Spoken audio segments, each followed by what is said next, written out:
Tutorial on running the Liberator compressed earth brick press, the hydraulic automated controls. Here's the press. See that pretty much? Okay, here's the computer controller. Okay, so first start by testing. Go to the wiki, go to the front page, go to the Civilization Starter Kit DVD, table of contents, click anywhere, CEB press, that would do it. And go to CEB press, go to the CEB press control code, section 3.7, follow the directions there.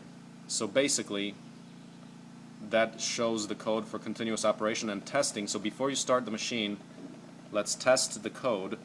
What you do is download the testing code file, just like here. That's called cebtesting.ino. That's in the new Arduino desktop environment. If you're using older code, do the extension as .pde, same file but extension .pde for older versions of the Arduino desktop environment, and upload the code to the controller. So here I was taken to the .ino file. I already have it on my desktop, so I'm going to go back, upload that. Let's see, let's go back to the control code, upload it to the Arduino microcontroller. But before you do that, you want to do, okay, that's continuous pressing. For testing, sorry, so now go to testing. So download the CEB testing file, .ino, upload it to the controller. Now use the testing interface code file, go to the OpenPario. You've got the CEB testing version 2 uno.python. That's a Python file. So I actually have that on the desktop here. That's where I have it. It's right there. Now open terminal.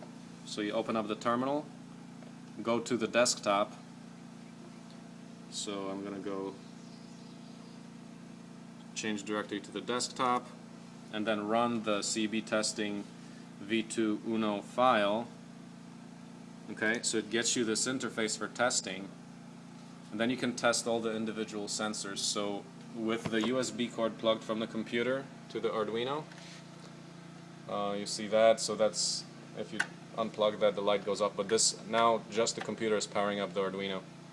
That's what's happening. And so use this interface, just click on these buttons, things like start with open connection. When you open the connection, that's, the board is active.